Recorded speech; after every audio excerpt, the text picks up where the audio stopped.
সুপ্রিয় দর্শক, এসএটিভির রাতের আয়োজন লেট এডিশনে আপনাদের সবাইকে স্বাগতম। সঙ্গে আছি আমি জাহিদুর রহমান খান। দর্শক, আজ আমাদের আলোচনার বিষয় দোষারোপের রাজনীতি। আর এই আলোচনায় আমার সঙ্গে স্টুডিওতে আছেন বাংলাদেশ আওয়ামী লীগের কেন্দ্রীয় নেতা অ্যাডভোকেট এবিএম রিয়াজুল কবির কাউসার, আছেন গবেষণা প্রতিষ্ঠান জি9-এর সাধারণ সম্পাদক ডাক্তার শাহাদাত হোসেন সায়ন্ত, এবং আমার সঙ্গে আছেন জাতীয় বডি প্রেসিডিয়াম সদস্য এটিইউ তাজ রহমান। আপনাদের তিনজনকে আমাদের আলোচনায় স্বাগত জানাচ্ছি। আলোচনার শুরুতেই ডাক্তার শাহাদাত হোসেন সায়ন্ত ভাই, আমরা আপনার কাছে যেতে চাই। শুরুতেই বিএনপি চেয়ারপারসন বেগম খালেদা জিয়ার শারীরিক অসুস্থতার বিষয়টি নিয়ে কথা বলতে চাই। এখন এমন একটা পর্যায়ে গিয়েছে যে এটা ভালো চিকিৎসার দাবি করা, উন্নত চিকিৎসার দাবি করা, আবার পাল্টা দিক থেকে জবাব আসছে, এটি নিয়ে রাজনীতি করা হচ্ছে, আবার আন্দোলনের কর্মসূচির ডাক দেওয়া হচ্ছে। আসলে শারীরিক অসুস্থতা এখন কি আন্দোলনের পর্যায়ে পৌঁছেছে কিনা? আপনাকে ধন্যবাদ, এবং আমার সঙ্গে আলোচনায় দুজন সম্মানিত আলোচক আছেন এবং যারা শুনছেন সবার জন্য শুভেচ্ছা। দেখেন, বেগম খালেদা জিয়ার এই বিষয়টি নিয়ে বহু বছর ধরেই, তিনি যখন থেকে কারান্তরীণ তখন থেকে এটা নিয়ে ব্যাপক আলোচনা হচ্ছে। আপনার এই অনুষ্ঠানেও আমরা বহুবার আলোচনা করেছি। তার উপর যেটা করা হচ্ছে, এটা একটি রাষ্ট্রীয় নিপীড়ন বা অন্যায়। একটা রাষ্ট্র ব্যবস্থার সমস্ত অ্যাপারেটাস ব্যবহার করে একজন জাতীয় নেত্রীকে কিভাবে মৃত্যুর দিকে ঠেলে দেওয়া যায়, তার বর্তমান সবচেয়ে বার্নিং উদাহরণ সেটা হচ্ছে বেগম খালেদা জিয়া। যেই দেশে তিনি গণতন্ত্র পুনরুদ্ধারের জন্য যে সংগ্রাম করেছেন, মানুষের ভুল ত্রুটি, পছন্দ অপছন্দ, নানান সমালোচনা, সফলতা বিফলতা, এগুলা সবারই থাকে জীবনে। প্রতিপক্ষ বেগম খালেদা জিয়াকে নিয়ে অনেক সমালোচনা করতে পারেন, কিন্তু এটা তো সত্য যে একজন গৃহবধূ থেকে তিনি রাজনীতিতে এসে বাংলাদেশে 80-র দশকে স্বৈরাচার বিরোধী আন্দোলনে নেতৃত্বে এসে পরিচিতি পেয়ে আপসহীন নেত্রী হিসেবে দেশের মানুষের কাছে গ্রহণযোগ্যতা পেয়ে 1991 সালে তিনি বাংলাদেশের প্রথম মহিলা প্রধানমন্ত্রী হন। সেই তারপর থেকে তিনি একাধিকবার বিরোধী দলীয় নেত্রী হয়েছেন, আবার প্রধানমন্ত্রী হয়েছেন, খণ্ডকালীন একবার হয়েছেন, মানে 3বার তিনি প্রধানমন্ত্রী হিসেবে দেশে শপথ পড়েছেন। সেই নেত্রী, তার হাজব্যান্ডের একটা বর্ণাঢ্য পরিচয় আছে। তিনি স্বাধীনতার ঘোষণা তার কণ্ঠে মানুষ শুনেছে। তিনি জেড ফোর্সের অধিনায়ক ছিলেন, সেক্টর কমান্ডার ছিলেন, বাংলাদেশের সেনা প্রধান ছিলেন, রাষ্ট্রপতি ছিলেন, এবং বিএনপির মতো এত বড় জনপ্রিয়তা একটা দলের প্রতিষ্ঠাতা সেই ব্যক্তির স্ত্রী। তাকে এতিমের টাকা এক অ্যাকাউন্ট থেকে ট্রাস্টের টাকা আর এক অ্যাকাউন্টে হস্তান্তর করা হয়েছে, সেখানে নিয়মের ব্যত্যয় ঘটেছে এবং আদালত বলেছে তার দুর্নীতির অভিপ্রায় প্রকাশ পেয়েছে। দুর্নীতি করেছে ওরা, কোথাও বলেনি। সেটাকে সরকার পোট্রে করলো এমনভাবে তিনি এতিমের টাকা মেরে খেয়েছেন, চুরি করেছেন, দুর্নীতি করেছেন, এবং সেই সামান্য কটা টাকার এই যে ব্যত্যয়ের কারণ দেখিয়ে তাকে জেল দিল। যে দেশে হাজার হাজার কোটি টাকা সরকারের প্রত্যক্ষ প্রশ্রয়ে দুর্নীতি করে পাচার করে তারা দেশ ছেড়ে চলে যাচ্ছে, দেশে বহাল তবিয়াতে আছে, এ দেশে ঘরে ঘরে মতি জন্ম নিচ্ছে। এখন এই যে রাজস্ব কর্মকর্তা সর্বশেষ যে মতিউর রহমান, এখন সবাই বলে রাজস্ব মতি, ছাগলকাণ্ডের মতি, সেরকম এই সরকারের মধ্যে সবচেয়ে সুবেশদারি ভালো চেহারা এরকম একেবারে নাদুস নুদুস যারা, এইরকম ঘরে ঘরে মতি পয়দা করেছে তারা, আওয়ামী ঘরে ঘরে এবং তাদের প্রশাসনের ঘরে ঘরে। এই দেশের সবচেয়ে যে আইজিপি, তিনি দুর্নীতির বিরুদ্ধে জিরো টলারেন্স ঘোষণা করেছিলেন, সে সবচেয়ে বেশি দুর্নীতিবাজ হিসেবে এখন সামনে আসছে। এই দেশের সাবেক সেনাপ্রধান আজিজের মতো এইরকম দুর্নীতিবাজ এবং এইরকম তার আত্মীয় তোষণকারী সেরকম বিষয় বেরোচ্ছে। এই দেশে ওনাদের এমপি চোরা চালানের সঙ্গে যুক্ত হয়ে নিজেদের লোকের হাতে বিদেশে গিয়ে টুকরো টুকরো হয়ে খুন হয়ে নিখোঁজ হয়ে যায়, মাংসের টুকরা উদ্ধারণ এই পর্যায়ে দেশকে নিয়ে আসছে। সেই দেশে একজন সাবেক প্রধানমন্ত্রী, তাকে মিথ্যা মামলায় শুধুমাত্র রাজনৈতিক কারণে সাজা দেওয়া হলো। তারপর তার চিকিৎসা, যে মানুষ যেদিন জেলে যান তিনি হেঁটে ঢুকেছেন না, সেই ভিডিও ফুটেজ বের করে দেখুন, এখন ইউটিউবে সার্চ দিয়ে দেখেন, তিনি গাড়ি থেকে নেমে হেঁটে জেলখানায় ঢুকেছেন। তারপর তাকে বঙ্গবন্ধু শেখ মুজিব মেডিকেল বিশ্ববিদ্যালয়ে আনা হলো, তাকে গাড়ি থেকে নেমে হুইল চেয়ারে করে উপরে তুলতে হলো। সেই হুইল চেয়ার থেকে তারপর চিকিৎসা তার পছন্দের জায়গায় বা পছন্দের চিকিৎসকের কাছে বাংলাদেশেই নিতে চেয়েছিলেন, সেটি দেয়া হলো না। বলল না, সরকারি ওই নির্ধারিত জায়গার বাইরে দেয়া যাবে না, এটা নাকি আইনে নাই। আরে ভাই, আইনে নাই তাহলে পরে কিভাবে এবার কেয়ারে ইউনাইটেডে পরে চিকিৎসা নিল? তার মানে যখন তিনি বঙ্গবন্ধু মেডিকেল ইউনিভার্সিটিতে চিকিৎসা নিতে চাননি বা অনীহা ছিল, তার পছন্দের প্রাইভেট হসপিটালে নিজ খরচে নিতে চেয়েছিলেন, তখন আইনের দোহাই দিয়া দিল না। পরে যে দিল, তার মানে এই আইনটা তো তখনও ছিল। তাকে পঙ্গু করে মৃত্যুর দিকে ঠেলে দিয়ে শেষ পর্যায়ে দিবে যখন তেমন কিছু করার থাকবে না।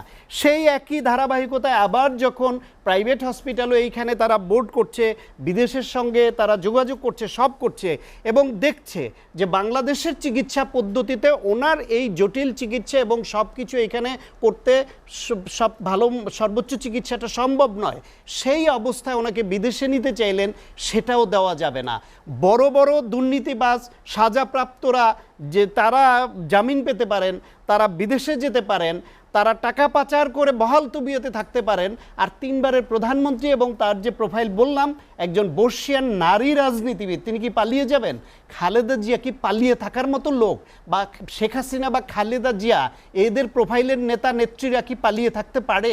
সুতরাং কোন অজুহাতে কেন তাকে জামিন দেওয়া হয়নি, কেন তাকে বিদেশ যেতে দেওয়া হয়নি, এটা দেশের মানুষের কাছে স্পষ্ট যে সরকারের শীর্ষ মহল থেকে ব্যক্তিগত রাগ ক্ষোভ, সেটা থেকে রাজনীতি থেকে তাকে সরিয়ে দেবার জন্য মৃত্যুর দিকে ঠেলে দিয়ে শেষ প্রান্তে পৌঁছে দিয়েছে। এবং আমি ধারণা করি এমন এক সময় তাকে আল্লাহ যদি হায়াত দেয়, কিছুদিন বাঁচিয়ে রাখে, এমন এক সময় তাকে বিদেশে যাওয়ার অনুমতিও দিবে যখন বিদেশ নিয়েও লাভ হবে না। সরকার বেসিক্যালি সরকারের টপ লেভেল ওনার মৃত্যু চায়, সেটাই নিশ্চিত করছে। অথচ এই দেশটা ওরা দুর্নীতি, টাকা পাচারকারী, লুণ্ঠনকারীদের স্বর্গরাজ্যে পরিণত করেছে। আর ঘরে আপনার 10 টাকা সে চাল খাওয়াবে বলে প্রতিশ্রুতি দিয়ে ক্ষমতা এসে এখন 17.5 টাকা পিস ডিম খাওয়াচ্ছে। কোথায় নিয়ে গেছে দেশটাকে? ডক্টর সায়ন্ত, আমি আপনার কাছে আবার আসবো। অ্যাডভোকেট এবিএম রাজুল কবির কাউসার ভাই, যেটি সায়ন্ত বললেন, আপনি নিজে শুধু বাংলাদেশ আওয়ামী লীগের রাজনীতির সাথে যুক্ত না, সর্বোচ্চ আদালত সুপ্রিম কোর্টের একজন বিজ্ঞ আইনজীবী। আপনার দৃষ্টিতে কি মনে হয় যে খালেদা জিয়ার সাজা, যে অভিযোগগুলো করলো, সেগুলো কতটা? সম্মানিত সহ-আলোচকবৃন্দ, ডাক্তার সায়ন্ত অনেকগুলি কথা বলেছেন স্পিডে, কিন্তু এখানে সত্যের একটা অপলাপ আছে। প্রথমত, বেগম খালেদা জিয়া গতকাল কেবিনে এসছে, তাই না? তাহলে আইসিইউ থেকে ওনাকে কেবিনে আনা হয়েছে। কেবিনে আনা হলে আমরা ধরে নিই একটু বেটার।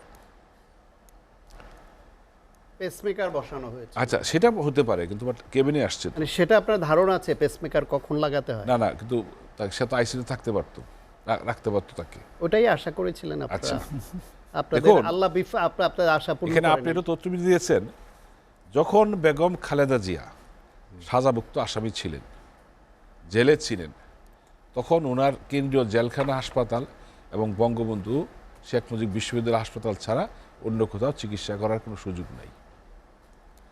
যখন মাননীয় প্রধানমন্ত্রী ওনাকে অবমুক্ত করলেন, ওনার সাজা স্থগিত করে ওনাকে বাড়ি দিতে দিলেন, লক্ষ্য দেখেছেন বিএনপি নিজস্ব ডাক্তার নেতারা ওনার চিকিৎসা করাচ্ছেন, এবং এই চিকিৎসায় সরকারের কোনো হস্তক্ষেপ নাই, কোনো বাধা নাই, উনি কিন্তু করছেন। আরেকটা পয়েন্ট, আপনি বলেছেন অনেকের কথা, ক্রিমিনাল মামলা ইন্ডিভিজুয়াল, এক মামলায় যদি 30 জন আসামি থাকে, এটা যার 30 জনেরটা আমার সাথে যাবে না।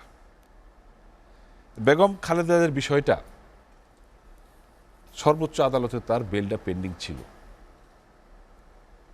এবং এটা প্রায় 3 বছর আগে।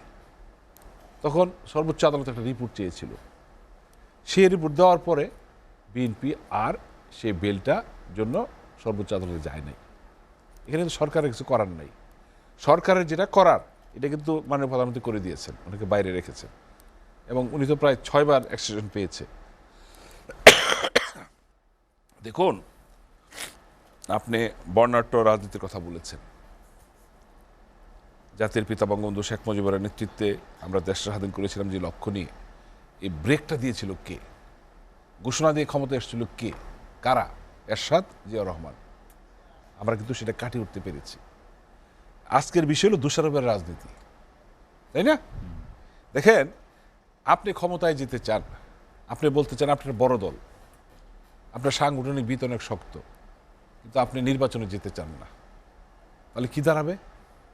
তাহলে কি নির্বাচন ছাড়া ক্ষমতায় যাওয়ার কোনো পথ আছে? সেই সুযোগ কি এখন আছে? নাই। এখন আর ঘোষণা দিয়ে রাত্রেবেলা সকালবেলা আসার কোনো সুযোগ নেই।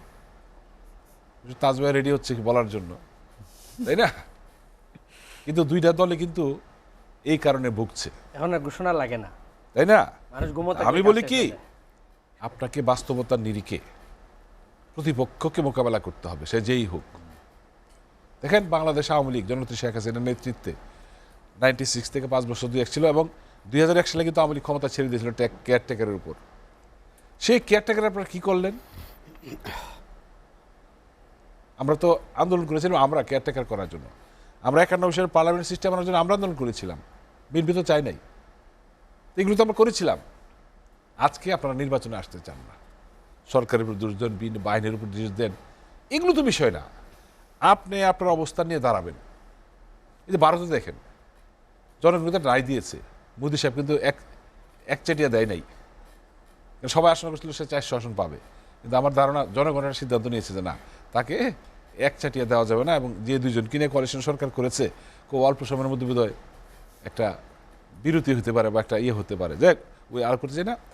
আমরা মনে করি কি, ক্ষমতায় গ্যারান্টি দিয়ে কোনো দলকে নির্বাচনে আনার কোনো সুযোগ নেই।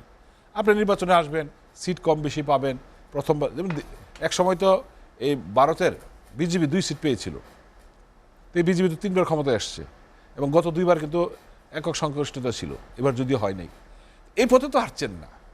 দেখেন আমরা যেটা বলি, জনগণ এবং ভোটার ভাইটাল শক্তি, এদের সাথে থাকতে হবে।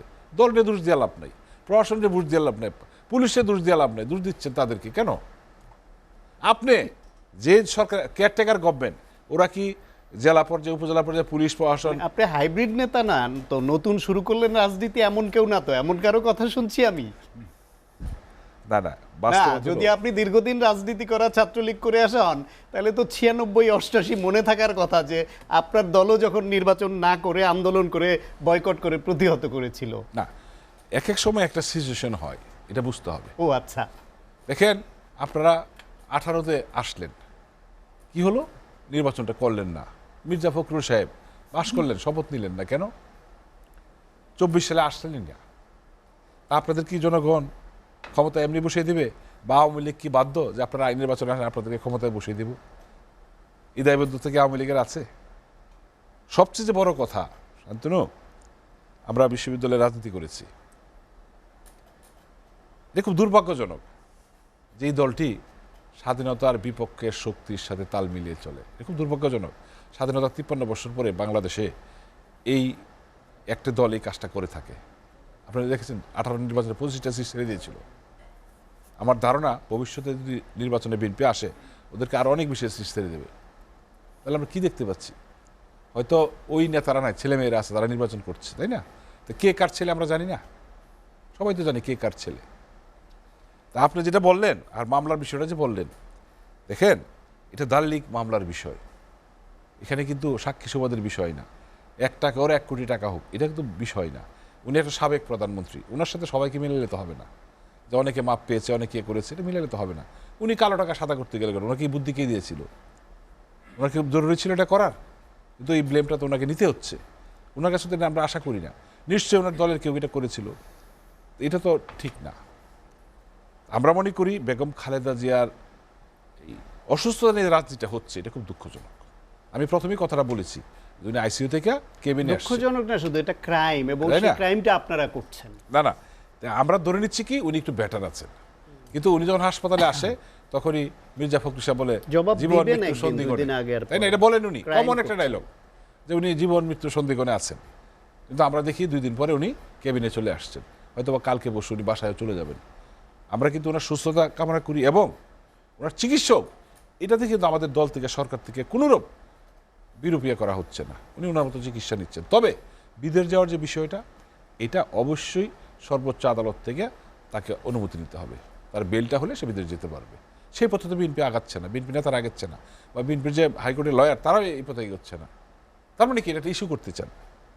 তো খালেদা জিয়ার স্বাস্থ্য নিয়ে, শরীর নিয়ে, চিকিৎসা নিয়ে ইস্যু করবেন, এটা কি দুর্ভাগ্যজনক না? আপনি তো বললেন উনি 3 বারের প্রধানমন্ত্রী, তো উনার স্বাস্থ্য নিয়ে এটা হবে কেন?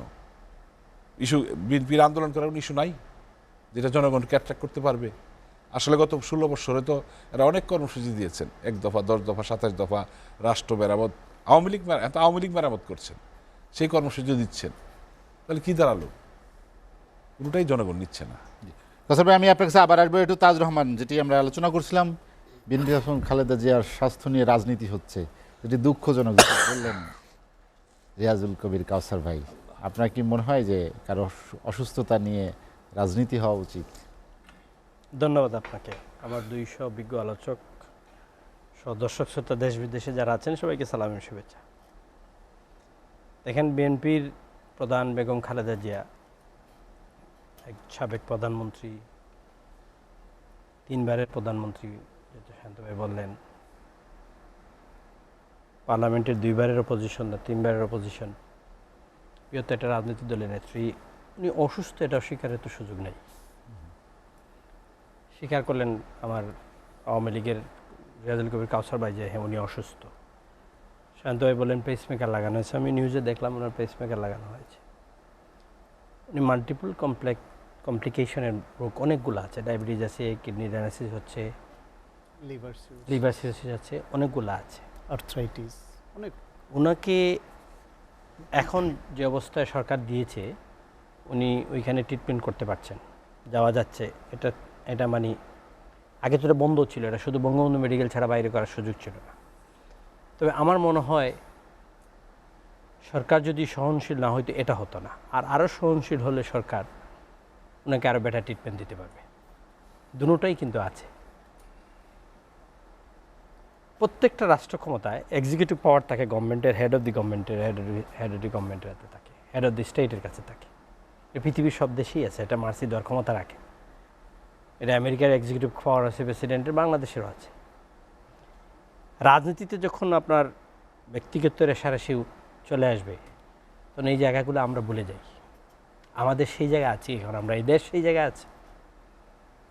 আমার কাউসার ভাই যেটা বললো যে হুইসেল দিয়ে রাষ্ট্র ক্ষমতা দখল করা, হ্যাঁ হুইসেল কি, হুইসেল ছাড়া কি জাতির উদ্দেশ্যে বক্তব্য দিয়ে রাষ্ট্র ক্ষমতা এসেছেন? আপনারা রাস্তা তৈরি করে দিয়েছেন। রাজনীতিবিদরাই তো ব্যর্থতা এবং ফেলিয়ারিটির জন্যই তো ওনারা আসছেন, নাহলে কি আসার সুযোগ ছিল? আমার সায়ন্ত ভাই বলছে যে স্বৈরাচারের স্বাদ, আর আমি বলি স্বৈরাচার জাতীয় পার্টি, স্বৈরাচার বিএনপি, স্বৈরাচার আওয়ামী লীগ। বিএনপিকেও কিন্তু স্বৈরাচার বলে আন্দোলন 96-এ সবাই একসাথে মিলে করা হয়েছিল। এখন এই 17 বছরে বিএনপি আওয়ামী লীগকে বলছে যে এরশাদ কি স্বৈরাচার শিশু, তাও আবার গয়েশ্বরচন্দ্র রায়ের মতো ব্যক্তির মুখ থেকে। তখন টকশোতে আসে বিএনপি নেতারা বলছেন তখন একটা জিনিস ছিল, আমরা জেলে যাচ্ছি এটা সবাই জানতে, বাসায় গুম হবার কোনো ভয় ছিল না। এখন তো জেল না গুম কোনটা আমরা ভয়েই কাঁপছি। রাজনীতিতে এটা আপনার বিরুদ্ধে আমার বলা, আমার বিরুদ্ধে আপনি বলা, এটা করে করে আমরা আজকে এই কী করছি? আমলাদের আজকে যে পাওয়ার, এই যে ছাগলমতি, বেনজির, আসাদুজ্জামান সাহেবের নামে পত্রিকায় আসছে,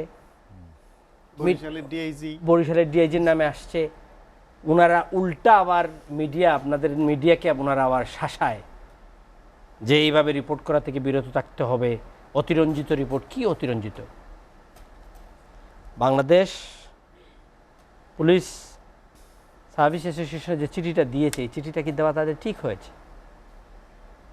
ঠিক হয় নাই। এই জন্য বাংলাদেশের বিরাজনীতিকরণের এক্সট্রিম লেভেলে আমরা আপনার এই চ্যানেলে দীর্ঘ 10 বছর ধরে টকশো করে যাচ্ছি, বলেই যাচ্ছি যে আমলাদের কত টকশোতে বলে গিয়েছিলাম যে আওয়ামী লীগের সাবেক পররাষ্ট্রমন্ত্রী সিলেটের মোমেন সাহেবের ভাই, মোমেন সাহেবের অর্থমন্ত্রীর আবুল মাল মহিতুর ভাই বলেছিলেন যে আমলারা বেগমপাড়াতে যে বাড়ি করেছে তার 70% আমলাদের, 20% বিজনেসম্যানদের, বাকি 10% আছে সব রাজনীতিবিদদের। কিন্তু একটা লেবাস ছিল এদেশের, সব সময় রাজনীতিবিদদের চরিত্র হরণের একটা প্রতিযোগিতা তৈরি হয়ে গেছিল। 1/11 মনে নাই? 1/11 হওয়ার পরে আপনার এই দেশের আমলারা কিন্তু বালিশের ভিতরে টাকা পেয়েছে, কিন্তু আমলাদের কিছু হয় নাই। আমরা ঠিকই বীরদর্পণে বসে টেলিভিশন টকশো করছে, তখন তারা স্কলার হয়ে যায়, ইন্টেলিজেন্ট হয়ে যায়, ইন্টেলেকচুয়াল হয়ে যায়। আর আমরা যারা রাজনীতিবিদ 3 দল 1 দল 4 দল মাখামাখি করি, গালাগালি করি, আমরা কেরানীগঞ্জ যাবো এখন নতুনটাতে। পুরনোটা বন্ধ হয়ে গেছে, কিন্তু ওরা যাবে না। কিন্তু তাজুল আজকে- রহমান, আপনার সুরে একই কথা বলেছেন ওবায়দুল কাদের। তিনি বলেছেন যে সরকারকে দুর্নীতির একটি অপপ্রচার চালিয়ে সরকারকে হটাতে চায় একটা গোষ্ঠী। আপনার কি মনে হয় যে দুর্নীতি দেখেন, আমি নিয়ে ওবায়দুল কাদের আসলে সাহেব কি প্রচার বক্তব্যটা যে প্রচারণাটাই বলেছেন না, আমি বেশি দেখি নাই, হচ্ছে আপনি বা বললেন। অপপ্রচার হচ্ছে? আজকের পার্লামেন্টের বক্তব্য কোট করি আপনারে। আওয়ামী লীগের যুগ্ম সাধারণ সম্পাদক মাবুল ও হানিফের বক্তব্য আজকের পার্লামেন্টে অন রেকর্ড। তো আমি বক্তব্যটা দেখতেছিলাম, আমি একটা সেলুনে ছিলাম, সামনে আমি টেলিভিশনটাতে দেখতেছিলাম। ওনারা কিন্তু 3 দফা স্পিকার বক্তব্য দেওয়ার সুযোগ দিয়েছেন। উনি ওনার বক্তব্যতে বলেছেন যে এত টাকা কোত্থেকে আসে, একটা ছাগলের দাম হয় 15 লক্ষ টাকা, আর এরা নেই, কারা নেই এরা। উনি এটাও বলেছেন একটা গরুর দাম 1 কোটি টাকা পড়ে, যার কেজি 8,000, 7,500 থেকে 8,000 টাকা কেজি পড়ে, এরা কারা খাওয়ার ক্ষমতা রাখে। আমার বক্তব্য যেটা আমি এখন দিচ্ছি সেটা উনিও বলেছেন যে রাজনীতিবিদদের ঢালাওভাবে লেভেলাইজ করা হয় যে দুর্নীতি করছে রাজনীতিবিদরা। কোথায় রাজনীতিবিদরা করছে? পুলিশের এই যে স্টেটমেন্টটা, পুলিশ সার্ভিস কমিশনের মিডিয়ার স্টেটমেন্ট দিতে পারে?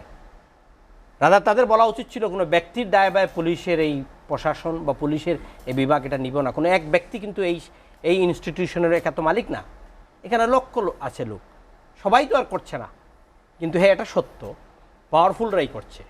এটা সত্য যারা সরকারের ছত্রছায়া থেকে তাকে কাজ করতে চায়, কাউসার ভাইদের বাইর করে দিয়ে নতুন হাইব্রিড হয়ে কাজ করতে চায়, এরাই আজকে এই পাওয়ারে আছে।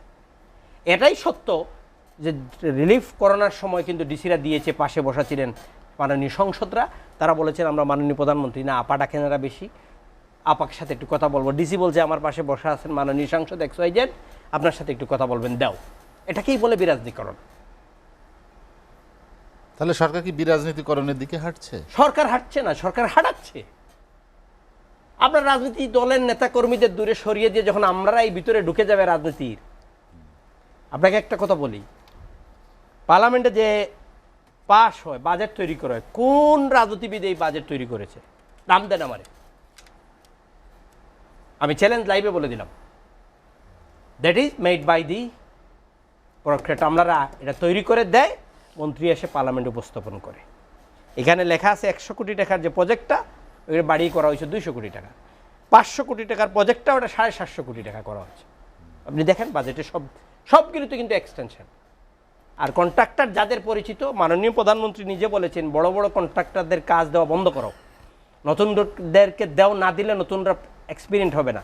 ওই তারা করে কি, আমরা ওটা বলার পরে ফাইলে এত কিছু ঢুকায় দিবে, নতুন কেউ কাজ নিতে পারবা, এটা সম্ভবই না।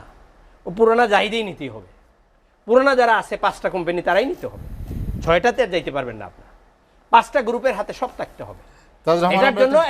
এটার জন্যই আমলারা আমাদের মাথার উপরে বসে আছে, প্রশাসনিক কর্মকর্তা আমাদের মাথার উপরে বসে আছে। রাজনৈতিক ব্যক্তিত্ব, কর্মী, নেতা এবং দেশ যারা চালাচ্ছেন, এখন যদি এটা রিয়েলাইজ না করেন, আগামীতে ভয়াবহ অবস্থা আমাদের এই জাতির হবে। তাজুল রহমান, একটা বিরতি নিব, বিরতির পর আবার আসবো। দর্শক, লেট এডিশনে নিচ্ছে একটা বিরতি, ফিরবো শীঘ্রই, সঙ্গেই থাকুন।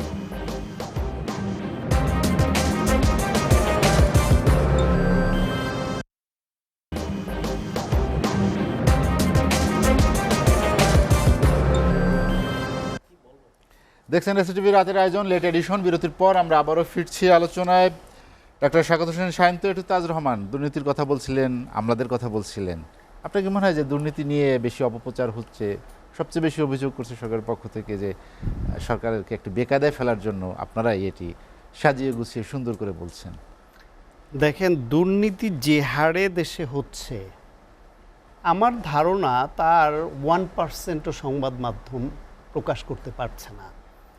কারণ সংবাদ মাধ্যমের একদিকে হচ্ছে সীমাবদ্ধতা, নানান রকমের আইনের ব্যারিকেড, আর কিছু সংবাদ মাধ্যমের আনুগত্য। এইসব কারণে সংবাদ মাধ্যমে ঠিক যেভাবে দুর্নীতি হচ্ছে তা খুবই সামান্য আসছে। কখন আসছে? ইন্টারনালি যখন ওই যে চোরে চোরে লাগে, তখন এক চোর আর এক চোরের কাহিনী একটু বলে দেয়, ভাই ও কিন্তু খেয়ে ফেলতেছে। আর তাজভাই যেটা বললেন শুধু আমলাদের বিষয়ে, আমার ধারণা দেশে যদি রাজনীতি থাকতো, নির্বাচন থাকতো, তাইলে আমলারা এইভাবে পেয়ে বসতে পারতো না। ফলে এই আমলাদের ব্যাপক দুর্নীতির এই দায়টাও প্রধানত রাজনীতিবিদদেরই, যারা রাষ্ট্র পরিচালনা করছে। তারা ক্ষমতায় আসে অনৈতিকভাবে, অন্যায়ভাবে, রাতে ভোট করে, ডামি ভোট করে, প্রশাসনকে ব্যবহার করে। যেই প্রশাসন একজন এমপিকে এমপি বানায়, সেই প্রশাসনের সে ওসি সাহেব, আগে এমপিদের কত সম্মান ছিল, কত দাম ছিল, এখন দাম দেয় না কেন? কারণ একজন ওসিও বলে ওরে তো আমি এমপি বানাইছি, আমার কথায় ও চলবে, ওর কথা আমি চলবো কেন? প্রকাশ্যে হুমকি দেয় ওসিরা, এসপিরা। এটা সংবাদ মাধ্যমে দেখি আমরা। এই পর্যায়ে নিয়ে গেল কেন? আর একটা জিনিস হচ্ছে, সরকারের একটা বিশেষ পলিসি আমি বহু বছর ধরে পর্যবেক্ষণ করছি। তারা বিভিন্ন গুরুত্বপূর্ণ পদে কাউকে পদায়ন করার আগে তার 14 গোষ্ঠীর ঠিকুজি যাচাই করে সে তাদের দলের অনুগত কিনা, 14 গোষ্ঠীর মধ্যে কেউ অন্য দল কোনোদিন করেছে কিনা, ছাত্রলীগ করতো কিনা, কোন হলে থাকতো, সেই কমিটির প্রেসিডেন্ট সেক্রেটারি সত্যায়ন লাগবে, ইত্যাদি ইত্যাদি। তারপর বসানোর পরও ভরসা পায় না। আরেকটা হচ্ছে, মনে করা হয় যে অনৈতিক লোকদের দিয়ে অনৈতিক কাজ করানো সহজ, সেই জন্য এই লোকদেরকে দেদারসে দুর্নীতি, অপকর্ম, গুম, খুন, যারে দিয়ে যা করানো দরকার সেটা করায়, করিয়ে তার রেকর্ড হাতে রেখে নিজেদের অনৈতিকতার বিরুদ্ধে যাতে তারা না দাঁড়ায়, তাদের যাতে সরকারের প্রতি একটা লুটেরাতন্ত্রের প্রতি এই ওনারশিপ আসে যে আওয়ামী লীগ ক্ষমতায় থাকলে আমি আছি, কারণ এই আওয়ামী লীগ সরকারের আমলে তাদের পাওয়ার ব্যবহার করে তা আমি তো এই টাকা কামাই করেছি, আমি তো এই গুম খুন করেছি। আওয়ামী লীগ, আমি বলি শেষ করি, আওয়ামী লীগ না থাকলে তো আমিও দেশে থাকতে পারবো না, অথবা বিচারের মুখোমুখি হবে। তখন তারা সরকারের টপ লেভেল থেকে হুকুম দিতে হয় না কিভাবে কোথায় গুম করতে হবে, কোথায় গুলি করতে হবে, কারে ক্রস ফায়ারে দিবে, বিরোধী দলের কোন আন্দোলন কিভাবে নস্যাৎ করবে, তারা নিজেরা সরকারের লোক হয়ে তাদের দলীয় গুন্ডাদের থেকে বড় গুন্ডা হয়ে যায়, এইভাবে করে। দেখেন বিচারপতি সিনহা, তার বিরুদ্ধে তদন্ত গোয়েন্দা রিপোর্ট ছিল না সরকারের হাতে, সব জেনে বুঝে তাকে দুর্নীতি করার সুযোগ দিয়েছে, তাদেরকে দিয়ে বিভিন্ন স্পর্শকাতর মামলায় তাকে দিয়ে রায় করিয়েছে, এবং যারে খুশি তারে ব্যবহার করে সরকার জেল জরিমানা করেছে, এইরকম নানান রকম পানিশমেন্ট দিয়েছে। তারপর যখন দেখেছে সরকারের কথায় পুরোপুরি আর নাচছে না, সে একটু টিল্টিং করছে, তখন তাকে ক্যান্সার বানিয়ে দেশ থেকে বিদায় করলো। আজকে যেগুলো এই যে গুটি কয়েক 2-4টা যা ধরা পড়ছে, সেগুলো আপনি খোঁজ নিয়ে দেখবেন ইন্টারনাল ক্ল্যাশ, তাদের মধ্যেই লেগেছে, কারো সঙ্গে কারো লেগেছে, তাতে করে 2-1 সাবেকের কথা আসছে, আর এই একজন রানিং ডিআইজির কথা আসলো। এরকম আপনি ওসি লেভেলে তদন্ত যদি আপনি দেখেন, সচিব থেকে শুরু করে সবাই খারাপ না, কিন্তু ব্যাপক সংখ্যক আপনি পাবেন একদম সরকারের মধ্যম শ্রেণীর আমলা থেকে শুরু করে টপ লেভেল, যে যেভাবে পারছে কামায় নিচ্ছে। রাজনীতিবিদরা আজকে ভালো সাজবে যে আমলারাই শুধু করছে, এই রাজনীতিবিদদের নামে এত এত রিপোর্ট আসছে। আজকে যে মাহবুবুল আলম হানিফের কথা আপনি বললেন, সংসদে এত ভালো কথা বলে, ওনার নামে প্রথম আলোতে ফার্স্ট লিডের স্টোরি হয়েছে, সম্পদের পাহাড় গড়েছেন হানিফ। কিভাবে করেছেন, এত সম্পদ এত অল্প সময়ে কি করে আসলো? ওনাদের এমপি নজরুল ইসলাম বাবুর নামে যুগান্তরে আসছিল, আলাদিনের চেরাগ পেয়েছেন তিনি। ওনাদের কনিষ্ঠ মন্ত্রী ছিলেন পলক, তার নামে বাংলাদেশ প্রতিদিনে লিড স্টোরি হয়েছে যে তার বউর আর তার নামে বেনামে কিভাবে সম্পদ গড়েছে। এরকম অসংখ্য নেতাদের নামে এগুলো আসছে না, কিন্তু সেটার তদন্ত কোথায়?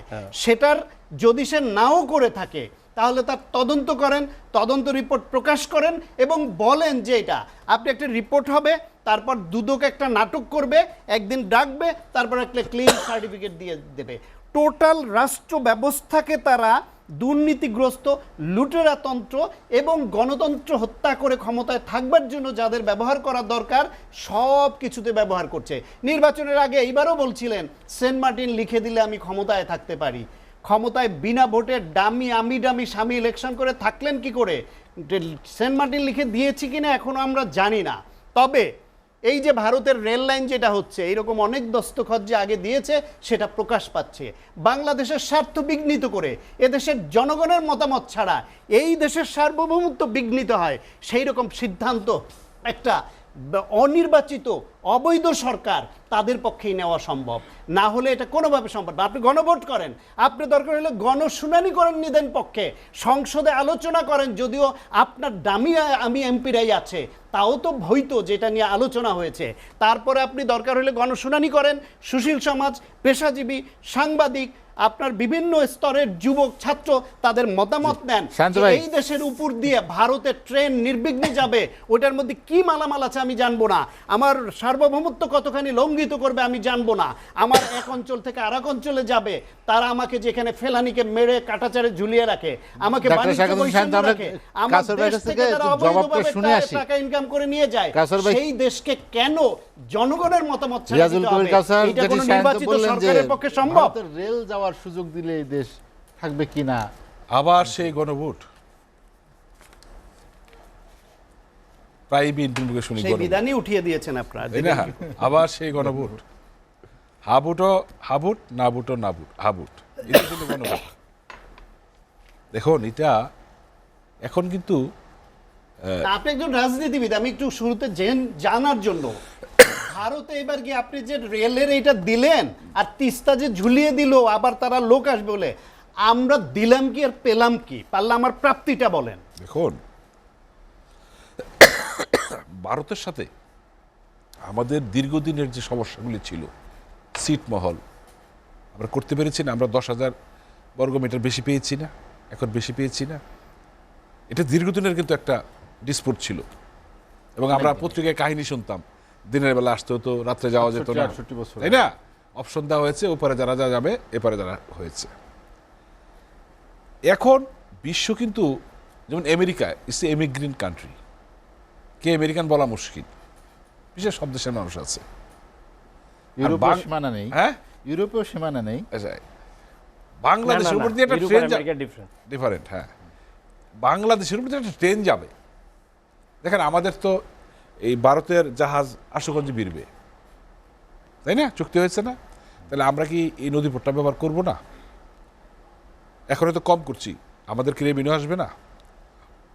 এটাতে আপনারা কি এমন ইয়াবে বলছেন যে ভারতের ট্রেন বাংলাদেশের উপর দিয়ে যেতে পারবে না? আমাদের তো এখন অনেকগুলি রুটে ভারতে ট্রেন যাচ্ছে, তাই না? 3-4টা রুটে তো ভারতের ট্রেন যাচ্ছে, ট্রেন চলছে না। এমনকি ইয়ে হয়ে গেল যে এখন সবাই ওই চলা চায়, আর এটার পার্থক্য আছে, এটা জানেন নিশ্চয়ই আপনি। হ্যাঁ অবশ্যই জানবে কেন, পার্থক্যটা এবং বলেন, কি পার্থক্য? এটা কিন্তু নন স্টপ যাবে, এটা কিন্তু মাল ক্যারি করার জন্য। দেখেন মানুষ যাবে না, না, আপনি যদি মানুষ যাবে না, না? মানুষ যাবে না, মাল শুধু carry- মাল যাবে? হ্যাঁ মাল যাবে, ওইটা আমার দেশে চেক করতে পারবে? ওটা তো দরকার, সিলগালা যাবে। ও ড্রাইভার ওদের সব, ওদের কি যাবে না জানবো না, না, আমার আমার সার্বভৌমত্ব ধারণা লঙ্ঘিত হবে না? আপনার মধ্যে একটা গ্যাপ আছে। বাংলাদেশের ভিতর যে ট্রেনটা চলবে, এই ইঞ্জিনটা আমাদের থাকবে, ড্রাইভারটা আমাদের থাকবে। না, এটা এতদিন ছিল না না, এখনো কিন্তু আছে। না। বাংলাদেশের যে কয়টা পথে ভারতের ট্রেন যায়, সব কিছুতে বাংলাদেশের ভিতরে ট্রেনে বাংলাদেশের ইঞ্জিন, বাংলাদেশের ড্রাইভার। ড্রাইভার, এটা এতদিন থাকবে। ছিল, না না কিন্তু সামনেরটায় থাকবে না না, সামনেটা থাকবে। না। আপনি ওই চুক্তি পড়েন আচ্ছা, এটা জানেন হইতে না। দেন, আগে হইতে জানেন দেন। না ওই চুক্তি যেটা চুক্তি হয়েছে কিন্তু জানেন ইয়া না। হয় নাই, চুক্তি হইতে দেন। দেখেন আমরা যদি, যেমন আমরা কি দেখলাম যে 14টা ট্রেন যাচ্ছে এখন ওই রুটে, এখানে কি 18টা ট্রেন গেলে খুব বেশি চাপ পড়বে? বিষয়টা নিউজ হয়েছে না? তো বড় জোর 4টা ট্রেন বেশি যাবে নতুন করে চুক্তিটা কেন করতে হলো না। সেটা বলেন। দেখেন যেমন তাহলে তো ছিলই আগে, আমাদের নতুন যদি করে কেন কলকাতা থেকে দরকার হলো আগরতলা দশ আসতে ভাই? হয়, আপনি দেখেছেন হ্যাঁ। পুরা কুচবিহার বাঙালিরা ঘুরে আসতে হাইকোর্ট হয়। দেখান। না না, হাইকোর্ট দেব কেন? তো নতুন চুক্তি করতে হলো কেন? বাস্তবতা- আগে 12টা যেতে না, হবে, না, 18টা যাবে, না, যেতে বাস্তবতা হবে। নিরিখে এটা হতে হবে। বাকি হতে পারে। নতুন তিনটি চুক্তিতে কি বাড়তি নবায়ন দিয়েছেন করা সেটা হয়েছে, বলেন। জি। দেখেন চুক্তি নবায়ন কোনো- না, নতুন চুক্তি চুক্তি কোনো হয়েছে। গোপনীয় জিনিস না, এটা ওপেন হয়েছে, সিক্রেট, আপনি সবগুলো সার্চ দিলে এমনি পাবেন, হয়েছে, হ্যাঁ। তাই না? এবং যখন শুরু হবে, প্রক্রিয়াটা যখন শুরু হবে, তখন তো অনেক কিছু ইমপ্লিমেন্টেশন আসবে, কি হবে, কিভাবে হবে। এখন আপনারা যেভাবে নামছেন, একসময় শুনতাম ভারতের পানি আসলে এদেশে অজু হবে না, এটা তো আমরা শুনেছি। তো এখন ভারতের ট্রেন আসলে কি হয়, কি বলবেন কে জানে। দেখেন বিশ্ব এখন তিস্তার খবর কি কি করলেন? তিস্তা দুই পক্ষ থেকে দেখেন 10 বছর আগের তিস্তা আর এখনকার তিস্তা কিন্তু এক না। পরিবেশগতভাবে আপনি লক্ষ্য করে দেখেছেন, তিস্তা তো ওই পারও আছে, ওইটাও বুঝতে হবে। সো টেকনিক্যাল টিমের রিপোর্টটা কিন্তু দুই দেশই নেবে। এবং লক্ষ্য করে দেখেছেন, কলকাতার মুখ্যমন্ত্রী মমতা ব্যানার্জি বলেছেন আমাকে বলা হয় নাই, আজকে দিল্লি থেকে বলা হয়েছে, না মুখ্যমন্ত্রীকে ইনফর্ম করা হয়েছে।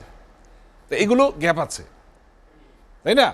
হয়তো এই গ্যাপগুলি দিয়ে যাবে, কেন এখানে কিন্তু টেকনিক্যাল রিপোর্টটা খুব গুরুত্বপূর্ণ, যেটা 10 বছর আগে হয়েছিল, এখন আমরা নতুন করে হবে।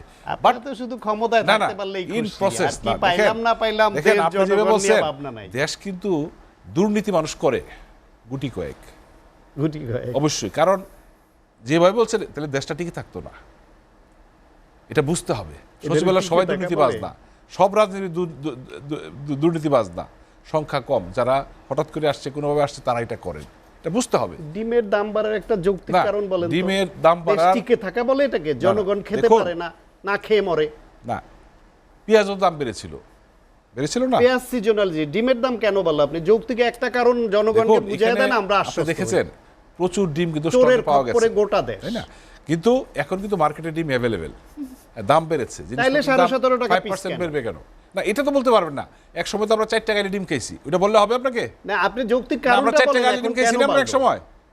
আপনি এখন ওটা বললে হবে আপনি আপনার? আমাকে আশ্বস্ত করেন কারণটা বলে, জনগণকে কেন এটা 17.5 টাকা পিস ডিম খেতে প্রত্যেক হবে? জিনিসই কিন্তু বছরে 2 বছরে একটু বাড়ে। চাউলের দাম এখন কি বাইরে 30 টাকা 40 টাকা আছে, মার্কেটে তো 60 টাকা 70 টাকা চাল আছে না? এটা বুঝতে হবে, বাড়ছে। রিক্সা ভাড়া যেখানে 30 টাকা ছিল 40 টাকা 50 টাকা বাড়া। আপনি তো সিন্ডিকেটের সদস্য না, না, আপনি এগুলার সাফাই গান কেন? না, আপনি তো কিন্তু ক্লিন বাস্তবতা ইমেজের নিয়ে লোক, বলতে আমি হবে, জানি তাই না? আপনি কেন গায়ে এগুলা না, নেন? কিন্তু সিন্ডিকেট যেভাবে বলতে চান যে দুর্নীতিবাজদের। দেশটা দুর্নীতি নিমজ্জিত হয়ে গেছে, সবাই হ্যাঁ, দুর্নীতি, হয়ে গেছে। এটা বলার কোনো সুযোগ নেই। আপনি লোক ভালো, কিন্তু এগুলা কাঁধে নিচ্ছেন কেন? আমি তো বুঝি না। এটা বলতে হবে না। আপনি ইন্ডিয়ার প্রতিনিধিও ঠিক না, আছে, আমরা ইন্ডিয়ার একটু পক্ষে তাজ বলার রহমানের কাছে দরকার শুনে আসি। তাজ রহমান, যেটি নিয়ে কথা হচ্ছিল যে ভারতের disturb সঙ্গে করলাম। ট্রানজিট ট্রান্সশিপমেন্ট, ভারতের ট্রেন যাবে বাংলাদেশের ভূখণ্ড দিয়ে, যেটি বিএনপি বলছে সার্বভৌমত্ব চলে যাবে। আপনি তো ইউরোপে ছিলেন। আমি আপনাকে বলি, এখানে দুইটা ফ্যাক্টর নিয়ে আপনাকে চিন্তা করতে হবে। একটা হলো বাংলাদেশ একটা স্বাধীন সার্বভৌম রাষ্ট্র, তার নিজস্ব সংসদ, নিজস্ব সরকার, নিজস্ব বাউন্ডারি আছে। স্বাধীনতার যুদ্ধে ভারত আমাদের হেল্প করেছে, থ্যাংক ইউ। তার প্রতিদান হিসাবে মাননীয় প্রধানমন্ত্রী গত সরকার, মানে ইলেকশনের আগে, 7 জানুয়ারি ইলেকশন আগে বলেছেন, ভারতকে যা দিয়েছি ভারত জীবনে ভুলবে না। আমার মনে হয় মাননীয় প্রধানমন্ত্রী এটাও যদি বলতেন যে ভারত বাংলাদেশকে যা দিয়েছে বাংলাদেশ তা বলবে না, সেই জিনিসগুলো আমরা জানি না। বন্ধুত্ব আপনার neighbouring country is very important. আমি আপনাকে কয়েকটা উদাহরণ নিয়ে আসি। পৃথিবীর লংগেস্ট ল্যান্ড বর্ডার হলো বিটুইন আমেরিকা অ্যান্ড কানাডা। পায়ে হেঁটে আপনি ক্রস করতে পারবেন। Hence America is the super power militarily, financially. 25 ট্রিলিয়নের ইকোনমি, কানাডার economy not even 2.16 trillion. Bangladesh এবং ইন্ডিয়া যেরকম সেরকম, কিন্তু কই তাদের তো গুলি করে বর্ডারে মারা হয় না, তাদের এখানে ফেলানির মতো লটকায় রাখা হয় না। আপনি যে আমার দেশের ভিতরে ট্রেন নেবেন, বা সবচেয়ে বৈরী সম্পর্ক যে পাকিস্তানের সাথে, সেই সীমান্ত আমি সেটাই কিন্তু আসতেছি। গুলি করে। আমেরিকার ট্রেন কি কানাডা যাচ্ছে না? যাচ্ছে, আমি আপনাকে লন্ডন থেকে ট্রেন ফ্রান্সে যাচ্ছে ওই না? যাচ্ছি, পার্থক্যটাই আমি- বলছে আমি যে পার্থক্যটা ইউরোপ আপনাকে আমেরিকার বলা- পার্থক্য আমি আর আপনাকে বাংলাদেশ ওইটাতে ইন্ডিয়ার দিচ্ছি। পার্থক্য কোথায়? আপনি এখন ইন্ডিয়া চাচ্ছে Bangladesh as it is was before 1947 যে সিস্টেমে ট্রেড ছিল, তখন কিন্তু এক দেশ ছিলাম আমরা। এখন তো বাংলাদেশ ইজ ইন্ডিপেন্ডেন্ট কান্ট্রি। আমার দেশের রেললাইন নিতে হলে আমার দেশের সার্বভৌমত্ব চিন্তা করতে হবে, আমার দেশের মানুষের কথা চিন্তা করতে হবে, আমার 50 বছর পরে কি এফেক্ট হবে সেটা চিন্তা করতে হবে। পাকিস্তান হওয়ার পরেও তো রেল লাইন চালু ছিল 65 সালের যুদ্ধের আগ পর্যন্ত। স্বাধীনতার যুদ্ধ, পাকিস্তান হওয়ার পর তো পাকিস্তান ইস্ট ওয়েস্ট ছিল। এরা হারামজাদারা আমাদেরকে শোষণ করতো, আমাদের এখানে দিয়ে সব করার চিন্তা করতো। এখন তো আমরা ইন্ডিপেন্ডেন্ট কান্ট্রি আমরা হয়ে গেছি, এখন 53 বছর আমাদের স্বাধীনতার দেশ। ভারতের সাথে আমাদের সুসম্পর্ক বজায় রেখে চলতে হবে, ঠিক। কিন্তু এবার আসেন আপনি ফ্রান্সের সাথে ব্রিটেনের 613 বছর, 613 ইয়ার্স, 1202-এ নরম্যান্ডির ওয়ার শুরু হয়েছিল, এটা শেষ হয়েছে 1816 সালে গিয়ে। তারপরে গিয়ে ব্রিটেনের সাথে ফ্রান্সের সম্পর্ক হয়েছে কিসের ভিত্তিতে? পাসপোর্ট ইন্ডিয়ান হাই কমিশনে 6 মাস রাখার ভিত্তিতে নয়, ফ্রি ট্রাভেল, সমুদ্রের নিচে চ্যানেল, আমার লোক যাবে ফ্রি, তোমার লোক আসবে ফ্রি। এটাই হলো সমতা, এটাই হলো কানাডা আমেরিকার সমতা। বাংলাদেশ ছোটো, ইন্ডিয়া বড়, তাই বলে তুমি আমার হঠাৎ করে অনিয়ন তুমি বন্ধ করে দিবা, ডিক্লেয়ার দিয়ে আমার দেশ তখন ক্রাইসিসে পড়বো। আমরা কেন 60% অনিয়ন ইন্ডিয়ার উপরে ডিপেন্ড করবো? Why not other country, Egypt, যে দেশের গালি দিই আমরা, পাকিস্তান সেখান থেকে আনি। ট্রেড ডিফিসিটটা আমি একটু স্টাডি করছি আজকে আরেকটা টকশোতে যাওয়ার আগে। আমাদের সবচেয়ে বেশি ট্রেড ডিফিসিট হলো চায়নার সাথে। সে তো জানেন আপনি, মানে মাথা খারাপ হয়ে যায় দেখলে।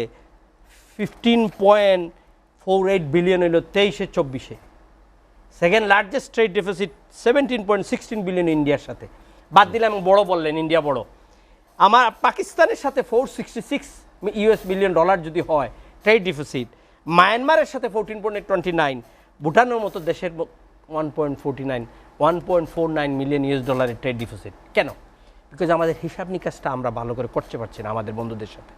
আমরা যদি সেইটা সমতার ভিত্তিতে নিয়ে যেতাম, দেশ কত বড় সেটা বোঝা নয়। আমার ট্রেড ডিফিসিট, তারা এখনও ইন্ডিয়া আমাদের কাছে এখনও ট্যারিফ ব্যারিয়ারগুলো আছে, সেই ট্যারিফ ব্যারিয়ারগুলো প্যারা ট্যারিফ ব্যারিয়ার এগুলোর সঙ্গে যদি উঠায়, আমাদের অনেক জিনিসগুলো তাদের এখানে যাবে। ইন্ডিয়ার সমস্ত চ্যানেল বাংলাদেশে এসে দেখেন, আমার গড় তো চলবে না, আপনার গড় চলবে না যদি জি সিনেমা জি মাইনাস না যাচ্ছি না, এটা শেষ করে দিতে হবে 30 সেকেন্ড। দ্বিতীয়টা হলো আপনার দেশের কোন চ্যানেলটা ইন্ডিয়াতে আপনি দেখাইতে পারেন? এটা সমতা? রেল লাইনে আমার দেশের ভিতর দিয়ে যায়, আমাদের দেশের ইকোনমি ডেভেলপ হবে, ফেয়ার এনাফ। আমাকে তুমি সেই ট্রেডিং ফ্যাসিলিটিটা দাও না বাবা, আমার তিস্তারটা করে দাও না। তিস্তার 2 কোটি উত্তরাঞ্চল মানুষের এটা প্রাণের দাবি, মনের দাবি, বাংলাদেশি 19 কোটি মানুষের দাবি তিস্তাটা। 2011 সালে আপনি ড্রাফট করা হয়েছে, 2011 সালে, আজকে থেকে 13 বছর আগে, এখনো পর্যন্ত সেই ড্রাফট পড়ে। বিরতির পরে আবার শুনবো। জাতীয় পার্টির সময় কম দেন কেন যেন বুঝি না। ফিরবো শীঘ্রই, সঙ্গেই থাকুন।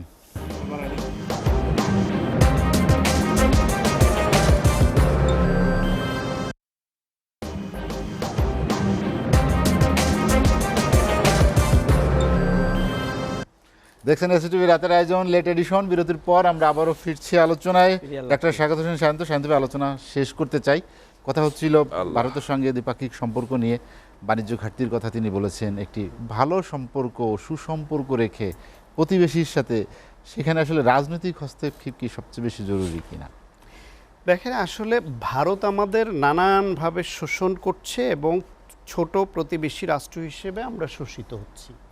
এটা আপনি বর্ডার কিলিং বলেন, এই স্মাগলিং বলেন, আমার দেশে তাদের নেশাদ্রব্য ঢুকিয়ে দিয়ে আমার একের পর এক জেনারেশন ধ্বংস করা বলেন, এই বাণিজ্য ঘাটতি বলেন, আমার দেশের তাদের লোক এসে কাজ করে বৈধ এবং অবৈধভাবে ব্যাপক অর্থ নিয়ে যাওয়া বলেন। এই যে অর্থমন্ত্রী সংসদে রিসেন্টলি 2 দিন আগেই বলছেন যে 10 মাসে বাংলাদেশ থেকে ভারতীয়রা নিয়ে গেছে $51 মিলিয়ন। এটা তো সরকারি হিসেবে, আর এর বাইরে অবৈধভাবে নেওয়ার পরিমাণ হিউজ। এই আমার কালচারালি বলেন, সমস্ত দিক থেকে তারা শোষণ করছে। এই যে বর্ডারে গুলি করে মারে, শুধুই বাংলাদেশিরাই কি স্মাগলিংয়ে যুক্ত? স্মাগলিং করতে হলে এই পার ওই পারে 2 পারেরই কিন্তু দুষ্কৃতকারী লাগে, স্মাগলার লাগে। শুধুই বাংলাদেশিরা কেন মারা যায়? তারা এতে একটু উল্লাস বোধ করে, তারা বড় ভাই সুলভ আচরণ করে। এইটা করার পরও তারা কেন এটা করতেছে, এর পরেও আমি ইন্ডিয়ার দায় খুব বেশি মনে করি না। তারা যদি সৎভাবে, গণতান্ত্রিকভাবে, আন্তর্জাতিক নর্মস মেনে করতো, এটা আমাদের প্রত্যাশা, কিন্তু তাদের কাছে আমাদের অধিকার না। এটা আমাদের অধিকার আমার দেশের রাজনীতিবিদদের কাছে, যারা দেশের রাজনীতিকে বিভক্তির মধ্যে ঠেলে দিয়ে বিনা ভোটে জনগণের রায় ছাড়া থাকতে গিয়ে ইন্ডিয়ার কাছে দস্তখত দিতে হয়। তাদের কখনো স্বামী বানাতে হয়, কখনো তাদের কাছে গিয়ে পররাষ্ট্রমন্ত্রী পাঠিয়ে আবদার করতে হয় যে কোনো উপায়ে শেখ হাসিনাকে ক্ষমতায় রাখতে হবে, কখনো শেখ হাসিনাকে প্রধানমন্ত্রীকে বলতে হয় যে ভারতকে আমি যা দিয়েছি জীবনও ভুলতে পারবে না। এই যে কি দিয়েছে আস্তে আস্তে প্রকাশিত হচ্ছে, আমরা দেখছি। ফলে আপনার এই সমস্ত কিছুর জন্য মূল দায়টা আমার দেশের রাষ্ট্র পরিচালকদের। ইন্ডিয়ানরা যখন আমার দেশের বর্ডারে গুলি করে পাখির মতো মারে বা এই ফেলানির মতো লাশ ঝুলিয়ে রাখে, আমার দেশের সরকার প্রতিবাদ করে না, উল্টা তারা নিজেরা ইন্ডিয়ার সুরে কথা বলে। এবং এইসব টক শোতে এসে আওয়ামী লীগের পক্ষ থেকে যারা কথা বলতে আসে, তাদের এইখানে আমি ইন্ডিয়ার প্রতিনিধি হিসেবে পাই। আমার দেশের স্বার্থের পক্ষে এই রকম যে বিভিন্ন রকম ইমব্যালেন্স, বিভিন্ন রকম শোষণ, সেটা নিয়ে যখন আমাদের ন্যায্য দাবির কথা বলি, তখন আওয়ামী লীগের সে এমনভাবে কথা বলে as if they are defending India. ইন্ডিয়ার পক্ষে অবস্থান নিয়ে তারা বলে, হ্যাঁ এই রেল তাদের যাবে, তাতে আমাদের কি হবে, হ্যাঁ সীমান্তে আমাদেরই দোষ আছে। আওয়ামী লীগের সাধারণ সম্পাদক বলে দিয়েছিল যে চোরাচালান করলে গুলি করবে না। আজকে এই যে দুর্নীতিবাজরা দুর্নীতি করছে, ধরা পড়ছে, স্বরাষ্ট্রমন্ত্রী নিজে সাফাই গাচ্ছেন তাদের পক্ষে। তার একটা ভিডিও দেখে আমি স্তম্ভিত হয়ে গেছি যে তাহলে তো আর এইসব দুর্নীতিবাজদের পক্ষে উকিলের দরকার নাই, উকিলের দরকার নাই। স্বরাষ্ট্রমন্ত্রী যেভাবে অবস্থান নিয়ে বলেন যে তাদের দুর্নীতিবাজ বলাটা উচিত হচ্ছে না, প্রমাণিত হোক।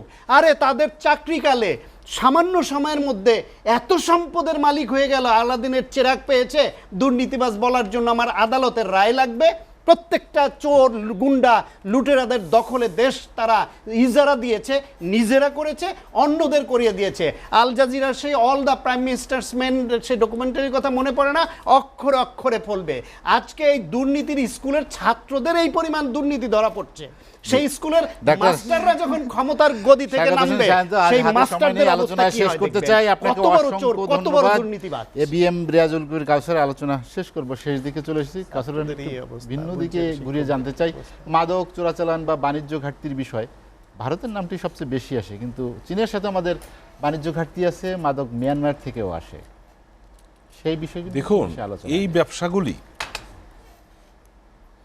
একেবারে বলা যাবে না যে বন্ধ করে দেওয়া গেছে, তবে সীমিত করা গেছে। আর আরেকটা ব্যাপার কি, ডাক্তার সায়ন্ত তো সরাসরি দল করেন না, কিন্তু আমরা লক্ষ্য করে দেখেছি ভারত একটা ইস্যু করা যায় কিনা। ভারত একটা বড় রাষ্ট্র, তাদের রাজনৈতিক, ভারত আমাদের একটা প্রতিবেশী রাষ্ট্র, তো অস্বীকার নাই। থাস ভাই বললেন কানাডার সাথে আমেরিকার যেটা, তাই না, ওখানে তো স্মাগলিং হয় না, কেউ খুশি হয় না, স্মাগলিং হয় না। কিন্তু আমাদের দেশে যেটা হয় হয়তো, তবে এটাও বলি আমাদের, এই তো বলবেন এক সময় কিন্তু অহরহ এই কাজগুলো, এখন কিন্তু এটা কমে আসছে, কারণ আমাদের সরকার থেকে প্রতিবাদ করা হচ্ছে বা জিরো টলারেন্সে নেওয়া হচ্ছে যেন এগুলি না হয়। তবে আমরা ছোট দেশ হতে পারি, ছোট শক্তি হতে পারি, কিন্তু আমরা কিন্তু কারোর সাথে আপোষ করি নাই। মানে প্রধানমন্ত্রী বলেছেন যে যার মতো থাকবে না। কাউসার ভাই, আপনি বাংলাদেশের রাজনীতিবিদ, বলেন তো ভারত যা যা করছে আমাদের উপর জুলুম করছে কিনা, হ্যাঁ বা না? না, দেখুন, যার যার দৃষ্টিভঙ্গির ব্যাপার। আপনার দৃষ্টিভঙ্গিটা কি? দেখেন, বাংলাদেশের প্রধানমন্ত্রী আমাদের শোষণ করছে কিনা, অন্যায় করছে কিনা, প্রধানমন্ত্রী বাংলাদেশের রাজনীতিবিদ হয়ে কথা আমরা ছোট রাষ্ট্র, কিন্তু আমাদের প্রধানমন্ত্রী কিন্তু এই ব্যাপারে খুবই যে না, প্রধানমন্ত্রীটা বাদ দেন, আমি আপনার ওপিনিয়ন জানলে খুশি হইতাম। আপনার আমি পছন্দ করি যে ভারত যা যা করছে, আমরা দুজন যা বললাম যে ইমব্যালেন্স, এটা আমাদের প্রতি অন্যায় হচ্ছে কিনা। শুনুন, অন্যায় হচ্ছে কিনা, ইমব্যালেন্স বলা, আর একটা হলো এই মাত্রাটা বাড়ানো। সেটা হচ্ছে কিন্তু আপনি জানেন বাংলাদেশে অধিকাংশ জেলায় বর্ডার বাজার হচ্ছে, সেভেন সিস্টারে অহরহ আমাদের মাল যাচ্ছে, সেভেন সিস্টারে কিন্তু আমাদের অহরহ মাল যাচ্ছে। ভারতের প্রতিনিধির সঙ্গে কথা বলছি, চট করে তো কিছু হয় না, আস্তে আস্তে বাড়াতে হবে। তা আপনারা শুরু করতে দিবেন তো। এখন ট্রেন আসলে, আগে পানি আসলে অসুবিধা, এখন ট্রেন সারা ওয়ার্ল্ডে এক দেশ থেকে ট্রেন যাচ্ছে, এটাকে এইভাবে দেখার কি আছে এটা।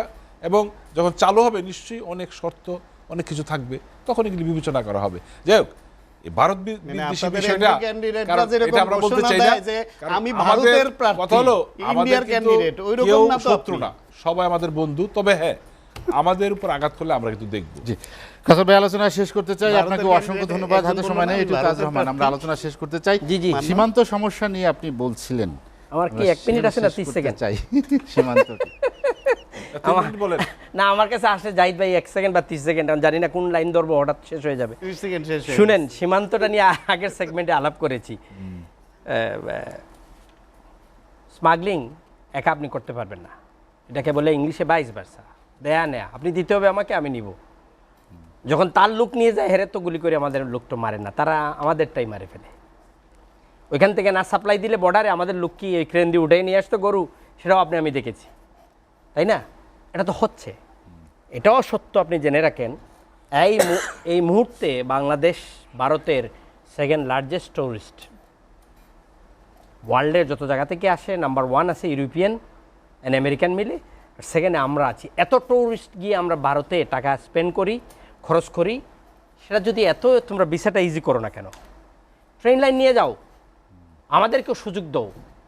আজকের আর্টিকেল পড়ে দেখলাম এই ট্রেন লাইনে ভারতের পাশাপাশি ভুটান এবং Nepal, they will be the benefited. আমার কি মাইকে প্রবলেম হচ্ছে নাকি? না, ঠিক আছে। They will be the benefited India. আমাদের বেনিফিটটা কোথায় হচ্ছে? আমরা আবার আপনার ফারাক্কার কথা বলি। ফারাক্কা গঙ্গা জল বন্টন চুক্তি নিয়ে 30 বছর পরে নতুন করে করার জন্য কমিটি করা হয়েছে, টেকনিক্যাল কমিটি। ইন্ডিয়া এই জায়গাতে তারা এক, কিন্তু এখানে আজকে হয়তো অন্য কোনো গভর্নমেন্ট হইলে এটা রিনিউ হইতো না। কিন্তু ইন্ডিয়াতে যখন 96-এ হয়েছিল, তখন কিন্তু এখানে এইচডি দেবগৌড়ার এখানে ছিলেন প্রধানমন্ত্রী, যুক্তফ্রন্টের সরকার ছিল। আজকে বিজেপি এখানে, কিন্তু এটা রিনিউ আবার করছে। তারা এই জায়গাতে এক জিনিস, তাদের ন্যাশনাল ইন্টারেস্টে, কারে সাকিং করবে, কারে ধরবে, কারে চুষে নিবে, এটাতে তারা, কিন্তু এই জিনিসটাতে বাংলাদেশ রাজনীতির পিছনে আছে। বিকজ অফ আমাদের দূরত্ব, এত দূরত্ব হয়েছে আমাদের, বিকজ আমরা রাষ্ট্র ক্ষমতায় যেতে চাই, নির্বাচন, ক্ষমতায় থাকা। ইন্ডিয়ান রাজনীতিবিদদের মধ্যে বাংলাদেশের প্রতিনিধি পাবেন যে ওইখানে বাংলাদেশের হয়ে কথা বলে, আর আপনার আমরা তিনজন বললে এর মধ্যে একজন দুইজন ইন্ডিয়ার ভোটের প্রতিনিধি নামে হয়ে আমাদের যায়। সংবিধান, আমাদের ভোটের হুইসেল দিয়ে বলছেন, সেটা আবার রাত্রে দিয়ে ভোট দিতে গেছে, ভোট দিয়ে বলতেছে না আমার তোমারটাও শেষ, দাদিরটাও শেষ। এখন সেই অবস্থায় যদি দেশ অবস্থা হয়, এটা দোষ তো একের দেওয়া যাবে না। তাজ রহমান সবারই আলোচনা আছে শেষ এই করতে দোষ। চাই। তাজ ভাই, আচ্ছা, একটা আমাকে সময় একটা নেই। সেকেন্ডে দিই, জি। আমি লাস্টটা বলে একদম। ফেলি। আমরা চাচ্ছি যেটা বলতে, যে মাননীয় প্রধানমন্ত্রী বলেছেন যে ইউরোপের সাথে লিঙ্ক, এটা আমি ওনার সাথে একমত। আমি বলেছি কেন হয়েছে, ইন্ডিয়ার সাথে আমাদের বর্ডার কিলিংটা, ট্রেড ডিফিসিট এবং সমতার ভিত্তিতে যদি মাননীয় প্রধানমন্ত্রী নিয়ে আসে এই জাতিকে উপহার দেয়, এই জাতির কাছে চিরজীবন উনি মানুষ স্মরণ রাখবেন। একটু তাজ রহমান, আপনাকে অসংখ্য ধন্যবাদ। আলোচনা শেষ করতে চাই অ্যাডভোকেট এবিএম রিয়াজুল কবির কাউসার এবং ডাক্তার স্বাগত হোসেন শান্ত, আপনাদেরকে অসংখ্য ধন্যবাদ। দর্শক, জানিয়ে রাখি লেট এডিশন পুনঃপ্রচার হয় সকাল ৮টায়। আজ এ পর্যন্তই। ভালো থাকুন, সুস্থ থাকুন, এসএটিভির সঙ্গেই থাকুন।